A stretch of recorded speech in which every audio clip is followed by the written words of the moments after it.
Hey guys, what's up? कैसे हैं आप सब? I hope you all are doing good. चलिए, welcome back to our YouTube channel जिसका नाम है टारगेट फॉर आईक्यू। अभी मैंने आपके लिए यूपी पुलिस रेगुलेशन पे एक इंडेक्स पे वीडियो बनाई थी। फिर मैंने आपसे पूछा था कि क्या मैं एमसीक्यू सीरीज लेकर आऊं, तो आपने कहा जी सर। तो मैं आपके लिए जो सबसे ज्यादा इंपॉर्टेंट एमसीक्यूज हैं, मतलब जो प्रीवियस ईयर पेपर में आए हुए हैं, साथ साथ में मुझे जो लगे कि ये आपको आना जरूरी है, तो उसको मैं एमसीक्यू के फॉर्मेट में लेकर आया हूँ आपके पास। चलिए, टाइम बिना वेस्ट किए हम फटाफट स्टार्ट करते हैं। पहला क्वेश्चन आपके सामने आता है, उत्तर प्रदेश को कितने अंचल यानी जोन में बांटा गया है? In how many zones UP has been divided? ये आम क्वेश्चन है, ये आप नॉर्मल जिंदगी में भी जानते हैं कि यूपी को कितने जोन में बांटा गया है, तो 7। क्लियर? नेक्स्ट देखिए, कौन सा पैरा या उपबंधित करता है कि जिला मजिस्ट्रेट एक वित्तीय वर्ष में एक बार प्रत्येक पुलिस थाने का सामान्य निरीक्षण करेंगे? It means DM should normally inspect each police station once during a financial year. पहली बात तो ये देख लीजिए, यहाँ लिखा है वंस, ये वंस एक बार, यानी डिस्ट्रिक्ट मजिस्ट्रेट जो होते हैं, मतलब जिला मजिस्ट्रेट जो होते हैं, वो फाइनेंशियल ईयर में एक बार जरूर सभी पुलिस थाने का निरीक्षण करते हैं। अब आपसे ये पूछा जाएगा कि कौन से थाने का, मतलब कौन से पैरा में है ये, किस पैरा के हिसाब से ये निरीक्षण करते हैं, तो पैरा 9। क्लियर? आगे बढ़े। नेक्स्ट नेक्स्ट बात करता है, आपसे पूछता है, उत्तर प्रदेश पुलिस विनियमन का कौन सा पैरा सब कमिश्नर को परिभाषित करता है? देखिए, जो मैंने आपको इंडेक्स दिया था, उसको अगर आप ढंग से देखे होते या पढ़े होते, तो आपको ये पक्का क्वेश्चन पता होगा कि किस चैप्टर में है और किस पैरा में। तो ये पैरा 5 की बात करता है। आप कमेंट बॉक्स में बताइएगा कि कमिश्नर साहब कौन से चैप्टर में आते हैं। मैंने बताया था ना, सुपीरियर, फिर उससे छोटे, फिर उससे छोटे, ऐसे ऐसे उनका एक क्रम। फटाफट मुझे आंसर बॉक्स में बताइएगा। चलिए, चौथा क्वेश्चन क्या पूछता है आपसे कि वरिष्ठ पुलिस अधिकारी से संबंधित प्रावधान पैरा में किए गए हैं, मतलब provisions related to senior police officer are made in which para? तो 1 to 17। देखिए, यहाँ पे 1 to 17 भी है और 1 to 17A है। तो जो मैंने आपको इंडेक्स बनवाया हुआ है, या अगर आपने नहीं देखा है तो इसके पहले जाके देख लीजिए उसको। उसको देखने के बाद आपको समझ में आ जाएगा। मैं साइड में पैरा लिखवाया हूँ, साथ साथ में चैप्टर, उसके आगे उसमें क्या क्या चीजें हैं वो एक्सप्लेन किया हूँ। क्लियर? तो जब उसको आप देख लेंगे तो आपको क्लियर हो जाएगा कि पैरा 1 से लेके 17 का तक है, 17A। देखिए, इस वीडियो को मैं हिंदी और इंग्लिश में दोनों में लेकर आया हूँ, क्योंकि कुछ स्टूडेंट का कहना था कि सर हिंदी में भी रहेगा तो हमारे लिए पढ़ने में आसानी होगी। चलिए, नेक्स्ट बात करते हैं।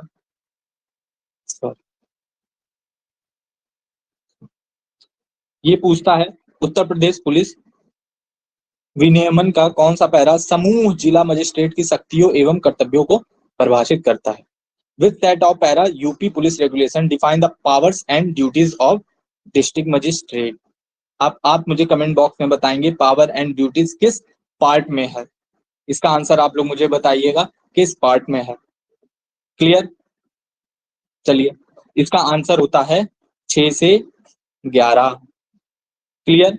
6 से 11 में पावर्स एंड ड्यूटीज डीएम की दी हुई है। क्लियर? आगे बढ़े। चलिए, ये क्वेश्चन नंबर 5 है, 6 नहीं 5। चलिए, 6 पे आते हैं। यहाँ बात होता है provision relating to circle inspector. ये किस पैरा में? देखिए, मुझे ऐसे लगते हैं कि पैरा बहुत इंपॉर्टेंट है, पैरा से क्वेश्चन बन सकते हैं। पैरा प्रीवियस ईयर में आए हुए हैं, इसलिए ज्यादा से ज्यादा क्वेश्चन मैं वहां से उठा के लेकर आया हूँ आपके लिए। इसको आप एक बार दो बार अच्छे से देख लेंगे तो आपका तैयार हो जाएगा। अगर इसका पीडीएफ चाहिए तो आप मेरे टेलीग्राम चैनल सत्यम शुक्ला जुडिशरी एपीओ पे आ जाइए, वहां पे इसका पीडीएफ ले लीजिएगा। चलिए, नेक्स्ट, उत्तर प्रदेश पुलिस विनियमों का कौन सा पैरा यातायात पुलिस? देखिए, मैंने आपसे बताया था पार्ट 1 जो है वो अपॉइंटमेंट से रिलेटेड है, अपॉइंटमेंट के बारे में बात करता है, तो उसको अच्छे से पढ़ लीजिएगा। मतलब चैप्टर 1 to 9 आपके लिए बहुत इंपॉर्टेंट है। तो उसको थोड़ा अच्छे से पढ़िएगा आप ध्यान से। तो ट्रैफिक पुलिस के अपॉइंटमेंट की बात होती है आपकी para number 369। Clear. Next, provision relating to public prosecutor and their subordinates. Public prosecutor वाला आपको मैं बताया था, इसीलिए कह रहा हूँ इंडेक्स एक बार देख लीजिए। इंडेक्स को आप एक बार देख लेंगे तो आपको अच्छे से तैयार हो जाएगा। तो वो बात करेगा चैप्टर 3 में। अदरवाइज इस एमसीक्यू को आप एक बार देखने के बाद एक बार स्पीड बढ़ा के देख लीजिएगा, साथ साथ में पीडीएफ देख लीजिएगा, तो आपका वैसे भी तैयार हो जाएगा। क्लियर। चलिए अभी बात करता है provision relating to public prosecutor and their subordinates. ये भी same chapter 3। Clear. Next 10, which chapter of the UP police regulation power of superior officers has been tried. फिर पावर की बात पूछी गई। देखिए चैप्टर 1 जो है, चैप्टर 1 वो क्या बात करता है, पावर एंड ड्यूटीज। तो एक बार देख लीजिएगा। सॉरी, पार्ट 1 जो है वो पावर एंड ड्यूटीज के बारे में बताता है, इसीलिए कह रहा हूँ चैप्टर 1 to 9 आपके लिए इंपॉर्टेंट है। तो पावर ऑफ सुपीरियर ऑफिसर्स कहाँ दिया हुआ है, तो चैप्टर 1 में दिया हुआ है। Clear. Next question number 11, who has general power to transfer non gazetted officers of the region under and. Simple, AIG साहब अपने, एडिशनल इंस्पेक्टर जनरल, जिसको अतिरिक्त महानिरीक्षक हिंदी में कहते हैं। क्लियर। अब नेक्स्ट पैरा 5 में सब कमिश्नर है। पैरा 5 जो दिया हुआ है उसमें सब कमिश्नर जो है उसमें कौन कौन से आते हैं, कलेक्टर आते हैं कि डिप्टी कमिश्नर आते हैं। जब आप इसको देंगे ध्यान से तब आपको पता चलेगा उसमें कलेक्टर साहब भी आते हैं और डिप्टी कमिश्नर साहब भी आते हैं। तो correct answer is C. Correct answer आपका क्या हुआ, C. C is the correct answer. Clear. चलिए आगे बढ़ते हैं। किसके माध्यम से गवर्नर इन काउंसिल से पुलिस बल के किसी सदस्य को आदेश जारी किया जाता है।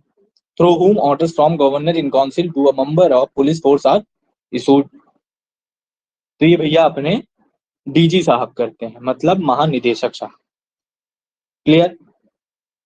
देखिए अभी ये एमसीक्यूज का सीरीज है तो मैं बहुत ज्यादा एक्सप्लेन नहीं कर सकता, उससे क्या होगा टाइम बहुत लगेगा, इसलिए तो ये मत सोचिएगा मैं थोड़ा जल्दी जल्दी क्यों बता रहा हूँ। डिटेल में पढ़ना होगा तो मेरे टेलीग्राम पे सारी नोट्स वगैरह हैं, आप वहां से लेके पढ़ सकते हैं। चलिए, उत्तर प्रदेश पुलिस विनियमन के पैरा 2 के तहत अपनी एक्चुअली मैं ना इंग्लिश में पढ़ा हूँ, मैं इंग्लिश मीडियम से पढ़ा हूँ, तो हिंदी के थोड़े थोड़े वर्ड्स वहां पे थोड़ा सा लड़खड़ा जाते हैं मेरे। उत्तर प्रदेश के पुलिस विनियमन के पैरा 2 के तहत अपनी सीमा में अपराध के सामान्य पर्यवेक्षण के लिए कौन जिम्मेदार है, एवं यह देखना कि गंभीर प्रकोपों से निपटने के लिए तथा जिलों के मध्य प्रभावी सहयोग हेतु उचित उपयोग किया गया है। एनी केस कोई बताना चाहेगा तो चलिए मैं बता दे रहा हूं, एडीजी साहब। क्लियर। सॉरी डीआईजी साहब होते हैं। ये जब आप थोड़ा डिटेल में पढ़ेंगे पैरा 2 को तब आपको समझ में आएगा। क्लियर। नेक्स्ट 15, जिले के ग्राम चौकीदार के आवंटन के संबंध में विशेष शक्तियां किसे प्राप्त है, तो भैया जिले की बात है डीएम साहब। क्लियर। चलिए नेक्स्ट 16, अभी देखिए मैंने आपको थोड़े टाइम पहले पीछे ही एक क्वेश्चन आया था, how many times DM should normally inspect each police station during a financial year. मैंने वहां को आपको बताया था कि वंस को अंडरलाइन कर लीजिए, मतलब एक बार। तो right answer is 1 time.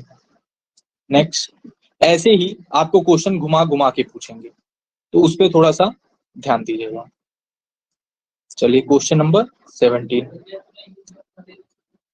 Question number 17 क्या बात करता है, ऑल कॉग्निजेबल क्राइम। ध्यान दीजिएगा, all cognizable crimes reported at police station file entry in किस बुक में होती है, साधारण डायरी में या अंग्रेजी अपराध रजिस्टर में, मतलब इंग्लिश क्राइम रजिस्टर में, किस में होती है, तो भैया ईसीआर में होती है। और एक बात आपको ये बता दूं, ये जो ईसीआर में मतलब इंग्लिश क्राइम रजिस्टर में जो दर्ज करते हैं उनकी रैंक क्या होनी चाहिए? Not below the rank of inspector. Clear? चलिए नेक्स्ट बात करता है रेलवे पुलिस केयर को छोड़कर किसी अपराध को अपराध रजिस्टर से हटाने के लिए किसकी मंजूरी चाहिए? किसकी मंजूरी चाहिए भैया? कोई बताना चाहेगा? चलिए, डिस्ट्रिक्ट मजिस्ट्रेट। देखिए साथ साथ में ना ऐसे जब मैं बोल रहा हूं तो आप भी ऐसे मन में पढ़ते जाइए, इससे क्या होगा ना, लगेगा कि हम लोग सामने आमने सामने बैठ के क्वेश्चन को सॉल्व कर रहे हैं। इससे आपका जो ज्ञान चक्षु है वो खुला रहेगा। Clear? Next, who will be the incharge and supervising officer of the region under him? उसके अधीन क्षेत्र का प्रभारी एवं पर्यवेक्षण अधिकारी कौन होगा? तो एआईजी था। क्लियर? नेक्स्ट 20 जिले में पुलिस बल का मुखिया कौन होता है भैया? जिले में पुलिस बल का मुखिया कौन होता है? मतलब the head of the police force simple superintendent of police, मतलब पुलिस अधीक्षक, एसपी साहब। नेक्स्ट देखिए फिर वही क्वेश्चन वैसे ही आपको घुमा के पूछेगा, बहुत ज्यादा नहीं है, टेक्निकल चीजें हैं, थोड़ा सा घुमा के आती हैं, तो उस पर आपको ध्यान रखना है। इसीलिए मैंने कोशिश किया है जिस जिस तरीके से, मतलब जिस जिस तरीके से क्वेश्चन बने मैं हर तरीके के क्वेश्चन बना के आपको दूं। देखिए अंग्रेजी रिकॉर्ड बुक को प्रतिदिन लिखा जाता है, तो किसके द्वारा? मैंने आपको बताया है अभी, an officer not below the rank of inspector. Clear? चलिए इसको ध्यान दीजिएगा आप। नेक्स्ट, पुलिस थाना के प्रभारी अधिकारी एवं इंस्पेक्टरों के स्थानांतरण के लिए किसका अनुमोदन आवश्यक है? जैसा कि मैंने आपको बताया था, अपॉइंटमेंट, ट्रांसफर, ये सब सारी चीजें आपको ध्यान में रखने की जरूरत है। तो ये सब काम किसका है भैया? जिला मजिस्ट्रेट का, मतलब डिस्ट्रिक्ट मजिस्ट्रेट। क्लियर? नेक्स्ट,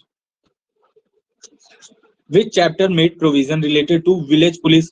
अगर आपने मेरा इंडेक्स वाला वीडियो देखा होता तो आपको ये क्वेश्चन फटाक से समझ में आ जाता कि चैप्टर 9 में। और पैरा की बात करेंगे अपन, पैरा की बात करेंगे तो 89 to 96 ए। क्लियर? चलिए नेक्स्ट, उत्तर प्रदेश पुलिस विनियमों का कौन सा पैरा सशस्त्र पुलिस के कर्तव्यों से संबंधित है? अगर आपने इंडेक्स देखा होता तो आपको ये भी पता चलता आम पुलिस कहाँ है, फिर उनकी ट्रेनिंग कहाँ है, फिर उसके बाद माउंटेड पुलिस कहाँ आते हैं, फिर विलेज पुलिस कहाँ आते हैं। तो भैया ये पैरा 65 में आम पुलिस, इनकी ड्यूटीज कहाँ है? पैरा 65। क्लियर? आगे बढ़ते हैं। हाँ, भीड़ के बिखरने या तितर बितर होने का स्वभाव दिखाते ही फायरिंग रोकने का आदेश कौन देगा? तो भैया जो सीनियर पुलिस ऑफिसर रहेगा वो तो देता है। मजिस्ट्रेट देता है कि नहीं देते हैं भैया? मजिस्ट्रेट साहब देते हैं या नहीं देते? और जी हाँ, मजिस्ट्रेट साहब भी ये आदेश दे सकते हैं। तो आंसर होगा वरिष्ठ पुलिस अधिकारी एवं magistrate, mean senior police officer and magistrate. Next 26, ये बात करता है which para are the related to the chapter name as reports made at police station? अगर आप चाहते हैं ये आपके दिमाग में रहे तो फटाफट फिर से जाके आप इंडेक्स वाली वीडियोस को देख लीजिए। उसको देखे होते तो आप यहाँ पे 75% आंसर तो आप पक्का सही कर देते हैं। तो पैरा 97 to 103। क्लियर? नेक्स्ट, की बात करता है which para of UP police regulation provides for instruction regarding the use of force by the police against the crowd? मतलब उत्तर प्रदेश पुलिस का कौन सा पैरा भीड़ के खिलाफ पुलिस द्वारा बल प्रयोग के संबंध में निर्देश प्रदान करता है? तो भैया पैरा 70। क्लियर? फिर चैप्टर की बात आ गई भैया, चैप्टर और पैरा ध्यान में रखना, इतने सारे चैप्टर हैं, इतने सारे पैराज हैं, तो याद रखना मुश्किल। इसलिए कह रहा हूँ इंडेक्स को देख लीजिए, बार बार कहूंगा।